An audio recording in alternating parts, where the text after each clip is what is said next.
Ona maktubi. Onamni faqat bir ko'zi bor edi. Narigi ko'zning o'rni chuqur bo'lib yotar, uni ko'rganimda jirkanib ketardim go'yo.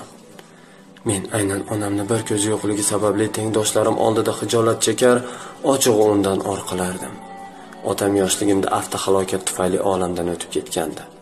Oilamizni boqish onamning zimmasida edi. Onam bir maktab oshxonasida ishlardi. Maktabda boshlang'ich sinfda o'qib yurgan kezlarim, onam mendan xabar olish uchun sinfimizga kirganida uyatdan xuddi yerga kirib ketgudek bo'lardim. Shu sinfdoshlarim meni bir kuz xotinning o'g'li deb ustimdan kuladigan bo'lishdi. O'sha paytda ochig'i shu nogiron ayoldan tug'ilganim uchun o'z taqdirimga la'natlar o'qidim. Bir kun onamning yuziga tik boqib unga shu gaplarni aytdim. Qachongacha siz tufayli o'rtoqlarimga kulgi bo'lib yuraman-a? Sizdek onam borligidan or qilaman, or. Sizni borligingiz men uchun haqorat. Onam indamadi. Yolg'iz ko'zi bilan menga termilib qoldi. Keyin o'girilib nari ketdi. Men o'sha paytda aytgan gaplarimni mulohaza qiladigan holatda emasdim. G'azabdan o'zimni qo'ygani joy topolmasdim. Uni ko'ngli, his-tuyg'ulari meni umuman qiziqtirmasdi. Men u bilan bir uyda turishni istamadim. Zotan bu uy ham aslida ijaraxona edi. Maktabni bitirganimdan so'ng til o'rganib Istanbulga o'qishga ketdim. Bir muddat so'ng o'sha yerdan uylandim. Tanish-bilishlarimdan qarz olib o'zimga uy sotib oldim. Keyin esa bolalarimiz dunyoga keldi. Men hayotimdan mamnun edim. Onam esa yodimdan ham ko'tarilgan edi. Bir kun onam Istanbulga mening uyimni so'roqlab kelibdi. U necha yildirki meni ko'rmagan edi. Eshik oldida o'ynab o'tirgan bolalarim avvaliga bir ko'zli kampirni ko'rib qo'rquvga tushdilar. Keyin esa uning ustidan kula boshladi.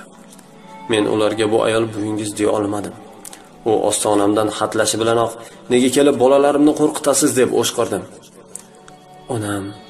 Onam gunohkorona bosh egib, men boshqa uyga kelib qolibman, uzr dedi-yu chiqib ketdi. Oradan yana yillar o'tdi. Bir kun sobiq sinfdoshlarimdan maktub oldim. Xotinimga xizmat safariga ketyapman dedim-u, o'sha yoqqa 3 dan. Uchrashuvdan chiqarkanman nogoh eski ijara uyimiz esimga tushdi-yu, bolaligim o'tgan mahallaga yo'l oldim. Ijara uyimiz eshigini uy bekasi ochdi. U menga onamning vafot etganini aytdi. Avvaliga xiyol yengil totganday bo'ldim. Keyin esa yuragimni tushkunsiz bir mahzunlik chulg'adi.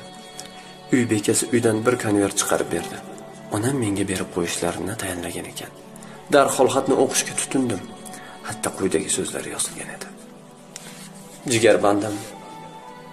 Ko'zimni oq-u qorasi omonmisan? Erta-yu kech seni o'ylab, seni duo qilaman bolam. Istanbulga borib, bolalaringni qo'rqitganim uchun men ahmoq onangni kechir. Sinfdoshlaring bilan uchrashuvga kelishingni eshitib juda quvondim. Lekin qarilik qo'rsin bolam, sen kelar paytda xastalikka chalinib, o'rnimdan ham tura olmay qoldim. Bolajonim, bir umr men bir ko'z onangni deb xijolatda yashaganing uchun oldingda aybdorman. Lekin bir sirni aytsam, balki bu majruh onangni gunohidan o'tarsan bolam. Sen kichkinaligingda otang bilan birga avtohalokatga uchrading. Otang vafot etdi. Sen esa bir ko'zingni yo'qotding. Men bitta bolamni, jigarbandimni bir ko'z bo'lib o'sishini istamadim. Otangdan qolgan uyni sotib, ijara uyga ko'chib o'tdim. Uyni pulini jarrohlik amaliyot xarajatlari uchun to'ladim. Doktorlar bir ko'zimni olib, seni qorachiqlaring o'rniga joylashdi. Xayriyatki ko'zlarimiz bir xil ekan bolam. Hech kim seni bir ko'zing boshqa bir vujuddan ko'chirilganini sezmasdi. Men shu paytga qadar bolam, sen meni ko'zim bilan dunyoni ko'rib yuribsan deya olmadim, deya olmasdim ham. Sening muvaffaqiyatlaringni eshitib shu qadar g'ururga to'lardimki, bu olamda men uchun boshqa baxt ham, quvonch ham yo'q edi. Dunyoda bir haqiqat bor bolam. Sen mening o'g'limsan. Menga shu yetadi. Seni jonidan yaxshi ko'rguvchi onang.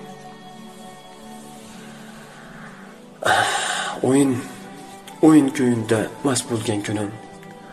Onam qadring nechun bilmadim. Do'stlar bilan davron surardim. Ona dardin ko'zga ilmadim.